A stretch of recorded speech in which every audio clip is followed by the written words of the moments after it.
Mute ఉంది, మ్యూట్లో ఉందండి.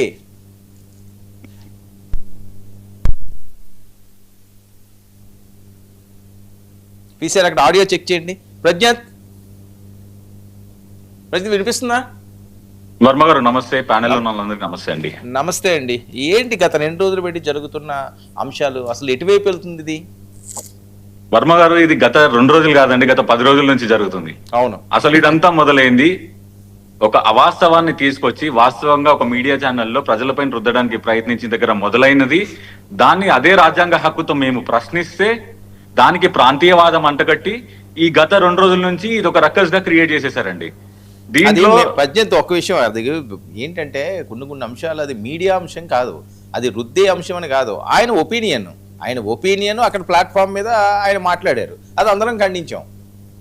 ఖచ్చితంగా అండి. అంటే ఒక అనలిస్ట్ కానీ ఎవరైనా సరే, ఒక రాజకీయ నాయకుడు కానీ వచ్చి మీడియాలో ఒకటి చెప్తున్నారంటే అది వాళ్ళ వ్యక్తిగత అభిప్రాయం అండి, అది వాస్తవం అయిపోదు, అది వాళ్ళ వ్యక్తిగత అభిప్రాయం మాత్రమే. ఇక్కడ పవన్ కళ్యాణ్ గారి వాక్యాలను కానీ ఆయన స్పీచ్ ని కానీ ప్రతి ఒక్కరు వక్రీకరించే ప్రయత్నం చేస్తున్నారు. బిట్లుగా కట్ చేసి దాన్ని రిపీట్ మోడ్ లో వేసి దాని నుంచి రాజకీయ లబ్ధి పొందే కార్యక్రమాలు చేస్తున్నారు. దీంట్లో ఏంటంటే 2 విషయాలు. పవన్ కళ్యాణ్ గారు ఈ రోజు కాదండి, ఈ రోజు ఒక వీడియో వచ్చింది, మీరు చూసుంటారు. 2009లోనే తెలంగాణ ఏర్పాటుకి ఆయన సపోర్ట్ ఎక్స్టెండ్ చేశారు. మీరు అది గమనిస్తే ఈ రోజు ఇలా మాట్లాడారు. పోనీ 2009 తర్వాత కూడా చూసుకుందాం. ఆయన 11 రోజులు అన్న మాటని బిట్లుగా చేసి చెప్తున్నారు, కానీ ఆయన క్లియర్ గా పదే చెప్తూ వస్తున్నారు, నాకు విభజన కాదు, నాకు తెలంగాణ అంటే గౌరవం ఉంది, తెలంగాణ కొత్త రాష్ట్రం పట్ల నేను నా సంపూర్ణ మద్దతు తెలియజేస్తున్నా. కానీ విభజించిన తీరు అని ఆయన అంత క్లియర్ కట్ గా ఇట్స్ క్లియర్ నెరేటివ్, అంత క్లియర్ గా చెప్పిందే చెప్పి ఇన్ని రోజుల నుంచి మేము చెప్పుకుంటూనే వస్తున్నాం. ఆఖరికి నిన్నటి ప్రెస్ మీట్ లో కూడా పవన్ కళ్యాణ్ గారు మళ్ళీ దాని గురించి ప్రస్తావించి క్లియర్ గా ఎక్స్ప్లెయిన్ చేశారు. ఆఖరికి చిన్న పిల్లలకు కూడా అర్థమయ్యేంత విధంగా ఎక్స్ప్లెయిన్ చేశారు. దాన్ని కూడా వక్రీకరిస్తూ వీళ్ళు మళ్ళీ ప్రెస్ మీట్లు పెట్టి పవన్ కళ్యాణ్ గారి పైన బురద జల్లే ప్రయత్నం చేస్తున్నారు. నేను మీకు కేటీఆర్ గారు ఈ రోజు ప్రెస్ మీట్ పెట్టి మాట్లాడారు కదా, ఒక చిన్న విషయం చెప్తున్నా. మీ పార్టీలో ఉన్న దాసోజు శ్రవణ్ ఇప్పుడు మీ పార్టీలోనే ఉన్నారు. దాసోజు శ్రవణ్ గారు ఆనాడు యువరాజ్యంలో పవన్ కళ్యాణ్ గారితో పాటు ఆదిలాబాద్ తాండల్లో తిరుగుతుంటే, ఇది ఈ రోజు వచ్చిన వీడియో కాదండి, ఈ 2 రోజులలో వచ్చిన వీడియో కాదు, పాత వీడియో, మీరు వెరిఫై చేసుకోవచ్చు. దాంట్లో క్లియర్ గా దాసోజు శ్రవణ్ గారు క్లియర్ గా మెన్షన్ చేశారు, అక్కడికి వెళ్తుంటే మహిళలు నీళ్ల కోసం ఇబ్బంది పడుతుంటే ఆ తాండాల్లో రాత్రి నిద్రపోక అర్ధరాత్రి దాసోజు శ్రవణ్ గారు తలుపు కొట్టి అక్కడ ఏదోటి మనం చెయ్యాలి అని చెప్పి వాళ్ళకి ఇమ్మీడియట్ గా బోర్లు వేయించి నీళ్లు తెప్పించిన వ్యక్తి. ఆయనకి తెలంగాణ ప్రజల మీద లేదంటే ప్రజా సమస్యల మీద ఆయనకి ఆ బాధ లేకపోతే, ఆ అకౌంటబిలిటీ లేకపోతే ఆయన ఎందుకు చేస్తారండి ఆ పనులు? అర్ధరాత్రి నిల్చొని పొద్దున్న లేచి బోర్లు వేయించి వాళ్ళ దాహార్తి తీర్చారు కదండి. సరే, కొండగట్టు అంజన్న విషయంకి టీటీడీ నుంచి ఇచ్చారంటే చాలా మంది చాలా రకాలుగా మాట్లాడుతున్నారండి. ఆయన జోబులో నుంచి ఇవ్వలేదు కదా. ఇదే ఆంధ్రప్రదేశ్కి ఎంతో మంది ముఖ్యమంత్రులు చేశారు కదండి, వాళ్ళు ఎవరు మరి ఇదే ఆంజనేయ స్వామి గుడికి ఎందుకు ఇవ్వలేదు? ఈరోజు పొన్నం ప్రభాకర్ గారు మాట్లాడుతున్న కొండగట్టు ఆయన కరీంనగర్ జిల్లానే కదండి, ఆయన జిల్లాలో ఉన్న గుడికి ఇదే కాంగ్రెస్ పార్టీ ముఖ్యమంత్రులు కానీ లేదంటే వేరే ఉమ్మడి ఆంధ్రప్రదేశ్ లో ఉన్న ముఖ్యమంత్రులు కానీ ఎందుకు ఇవ్వలేదు? పవన్ కళ్యాణ్ గారు ఒక్కరే ఎందుకు తెప్పించారు? అది ఆయనకు తెలంగాణ ప్రజల పట్ల ఉన్న అంకిత భావం కాదా అండి? వరదలు వచ్చినప్పుడు వ్యక్తిగతంగా తన సొంత డబ్బులతో 2 కోట్ల రూపాయలు ఇచ్చారు. ఇవన్నీ తెలంగాణ పట్ల. ఈ రోజు కూడా ఇప్పుడు నేను ఏదో పవన్ కళ్యాణ్ గారి అభిమానిగా వెళ్ళి జనసేన పార్టీలో జాయిన్ కాలేదండి. 2013-14 సకల జనుల సమ్మె దగ్గర నుంచి చెలో అసెంబ్లీ వరకు ఆనాడు టీఆర్ఎస్ పార్టీలో ఉన్న పటాన్చెరు నియోజకవర్గం గాలి అనిల్ కుమార్ గారితో, శెర్లింగంపల్లి నియోజకవర్గం శంకర్ గారితో కలిసి సకల జనుల సమ్మె లేదా చెలో అసెంబ్లీ ప్రోగ్రాంలలో మేము ఉద్యమాల్లో నడిచామండి.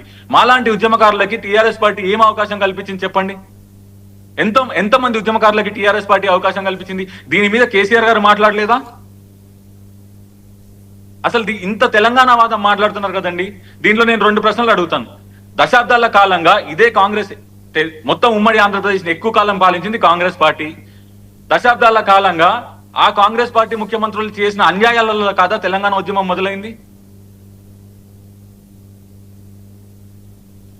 అంటే ఇది ఎక్కడికి తీసుకెళ్తున్నారంటే, ఇప్పుడు తెలంగాణ వచ్చేసింది, ఆ ఉద్యమంలో అందరం పాల్గొన్నాం, తెలంగాణ రాష్ట్రం తెచ్చుకున్నాం, అటు ఇటు ఆంధ్ర సోదరులు తెలంగాణతో కలిసిమెలిసి జనజీవన స్రవంతిలో కలిసిపోయి అందరం ముందుకెళ్తున్నాం బానే.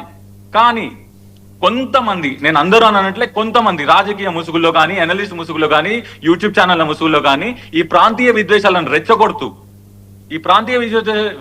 రెచ్చగొడుతూ పబ్బం కడుతున్నారు. అది అనైతికం అని మేము చెప్తున్నాం.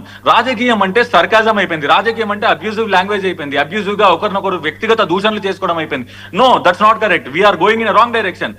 రాజకీయ నాయకులు, తెలంగాణ యువతగా మేము చెప్తున్నాం, ఇది డెఫినెట్లీ బూతుల పురాణం కాదు రాజకీయం అంటే. మనం దీని పాలసీ పరంగా, నిర్మాణాత్మకంగా, ప్రజల అభివృద్ధి కోసం మాట్లాడాలి, ప్రతి పాలసీ పైన మాట్లాడాలి, ఎవరైనా కరప్షన్ చేస్తే దానిపైన నిలబడాలి. ఇట్లాంటివి చేయాల్సింది పోయి వ్యక్తిగత దూషణలకు ఎందుకు వెళ్తున్నారు? ఈ రోజు పేర్ని నాని గారు కావచ్చు, రేకపోతే ఇంకొకరు కావచ్చు, రేపొద్దున అనిరుద్ధ్ రెడ్డి గారు కావచ్చు.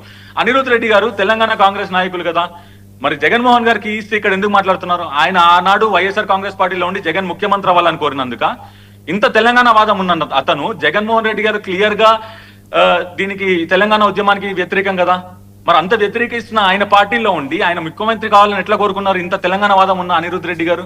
ఈ రోజు అంటే పవన్ కళ్యాణ్ గారిని అంటే ఆయన కొంచెం లైమ్ లైట్ వస్తుందనా? ఓకే. సో నేనేమంటానంటే, ఇప్పుడు కేసీఆర్ గారు కానీ మేము గౌరవిస్తాం. ఆ రోజు ఉద్యమంలో కేసీఆర్ గారు ఒకరి వల్ల రాలేదండి. కేసీఆర్ గారితో పాటు సబ్బండ వర్ణాలు పోరాడాయి, ఉద్యమాలు, ఓయూ స్టూడెంట్స్ పోరాడారు. 1200 మంది ఆత్మ బలిదానాల గురించి మాట్లాడుతున్నారు. ఎక్కడ 1200 మంది కుటుంబాలకి న్యాయం జరిగింది చెప్పండి? వాళ్ళకు ఒక ఇల్లు కట్టించారా? వాళ్ళకు ఒక కాలనీ ఏర్పాటు చేశారా? ఎవరికి న్యాయం జరిగింది? ఈ రోజుకి కూడా ఇప్పుడు ఇదే కేసీఆర్ గారి ప్రభుత్వం ఉన్నప్పుడు సోదరుడు, నేను కాంగ్రెస్ పార్టీ సోదరుడు కూడా ఉన్నారు, నేను అడుగుతున్నాను, ఇదే కాంగ్రెస్ పార్టీ తెలంగాణ వాదులు ఆ రోజు ప్రశ్నించలేదా కేసీఆర్ గారిని కానీ టీఆర్ఎస్ పార్టీని కానీ వాళ్ళ ప్రభుత్వంలో ఉన్నప్పుడు అమరవీరులకు మీరు ఏం చేశారని? ఈ రోజుకి న్యాయం జరగలేదు కదండి వాళ్ళకి. ఓకే, వాళ్ళ పేరు చెప్పుకుంటూ రాజకీయ పబ్బం గడపొద్దు అనేది మా ఆవేదన. సరే, ఇక్కడతో కాదు ఈ అంశం ప్రజ్ఞత్, ఈ అంశం ఇక్కడతో ఫుల్ స్టాప్ పడినట్టేనా? పడాలని మేము మనస్ఫూర్తిగా కోరుతున్నాం. వ్యక్తిగత దూషణ లాగాలి, పాలసీ ప్రకారంగా ముందుకెళ్ళాలి, లేదంటే సమీకరణాల పైన అభివృద్ధి కోసం మనం మాట్లాడాలి. ఈ డిబేట్లు వ్యక్తిగత దూషణలో పోయిన జరగకూడదండి. మేము అదే కోరుకుంటున్నాం, తెలంగాణ యువతగా మేము అది కోరుకుంటున్నాం. ఈ రోజు నేను మళ్ళీ చెప్తున్నా, పవన్ కళ్యాణ్ గారు నిన్న క్రిస్టల్ క్లియర్ గా చెప్పారు నెరేటివ్. మేము తెలంగాణలో ఉన్న యువతకి, ఉద్యమకారులకి మేము అవకాశం కల్పిస్తున్నాం. నిజంగా కల్పించలేదా అండి? ఇప్పుడు రేవంత్ రెడ్డి గారు 50% బీసీలకు సీట్లు ఇస్తా అని ఎన్నికల ముందు ప్రమాణం చేశారు లోకల్ బాడీ ఎలక్షన్స్ లో. నిజంగా ఇచ్చారా అండి? కానీ మేము ఇచ్చి చూపిస్తున్నాం కదండి, మేము ఇచ్చి మాట్లాడుతున్నాం కదండి, హామీ ఇచ్చి తప్పుకోవట్లేదు కదా.